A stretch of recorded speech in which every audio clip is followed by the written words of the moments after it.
नमस्कार आखिमणी समाचार आपको स्वागत जनाऊँ मु करुणाकर आसतु नजर पकईवा आज खबर उपर। हंडपा महानदी उच्च विद्यालयर प्रधान शिक्षक अशोक जेना को मिला प्रकृति बंधु सम्मान।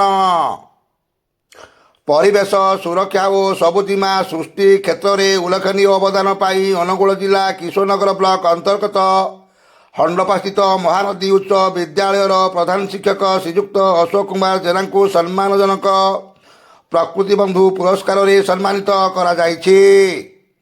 अनुगुल जिला कार्यालय सभागृह आयोजित जिला स्तरीय विश्व परिवेश दिवस समारोह रे श्री जेना को यही सम्मान प्रदान करा जायछि। विद्यालय परिसर रे ओ यार आखपाख अंचल परिवेश सुरक्षा संबंधी विभिन्न उत्कृष्ट कार्य तथा वृक्षरोपण को नहीं एक जन आंदोलन रे परिणत करिथिबारु तांकु यही गौरव मिलिछि। यही भव्य कार्यक्रम रे मुख्य अतिथि भावे छेंडीपदा विधायक अगस्ती बेहेरा, सम्मानित अतिथि भावे जिला परिषद अध्यक्षा चेयरमैन बबीता प्रधान जोग देइथिले। अन्यतम अतिथि भावे अनुगुल जिलापाल अनुगुल वनांचल अधिकारी समेत बहु विशिष्ट व्यक्ति और परिवेशविद उपस्थित रही जेना को मानपत्र और उपढौकन प्रदान कर समर्थित करथिले। एही जिला स्तरीय महोत्सव अवसर में केवल श्री जेना नुहंती बरम अनुगुल जिलार विभिन्न ब्लॉकरू आसिथिबा अनेक निष्ठापर प्रकृति बंधु एवं प्रकृति मित्र मानक मध्य सेमानक अनन्य सेवा पाई सम्मानित करा जायतिला।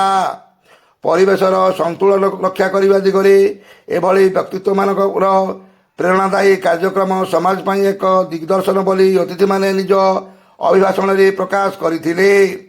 प्रधान शिक्षक अशोक कुमार जेना यही सफलता पाई हंडपा महानदी उच्च विद्यालयर समस्त शिक्षयित्री शिक्षक छात्र छात्री अभिभावक एवं स्थानीय अंचल में आनंदर लहरी खेली जाइछि और सबु महलरू तांकु शुभेच्छार सुह छुटिबारे लागिछि। ब्यूरो रिपोर्ट आठ मल्लिक समाचार।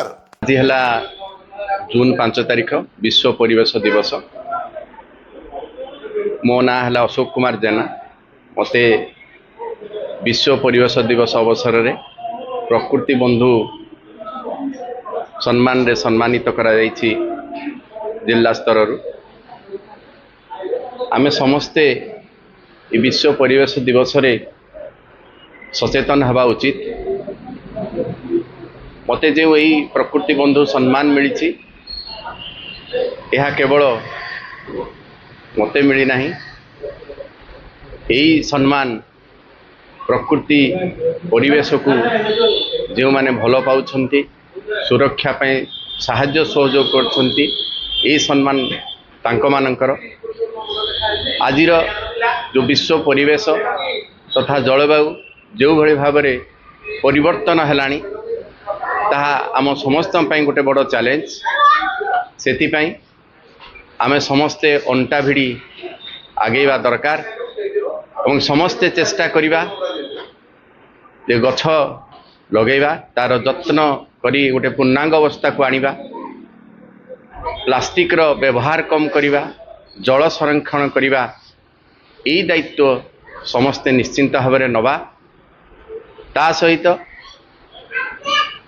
मु जने शिक्षक होइथिबारु मु सबु बेले चेष्टा करे जे विद्यालय रु एही सचेतनता कार्यक्रम आरंभ करी मोर निकट रे थिबा मोर बंधु बांधव तथा मोर पड़ोशी मानकु विभिन्न सभा समिति माध्यम रे वायु प्रदूषण हेबार भयावहता भविष्य रे को भले भाव हेबो तांकु मु सचेतन कराए एवं उत्साहित कराए जे गछ लगेवा भविष्य पाई एवं गोटे सुरक्षित परिवेश सृष्टि करवा। एवं यही विश्व परिवेश अवसर में समस्त को अनुरोध रखी प्रकृति को बंचातु, विश्व परिवेश को सुरक्षित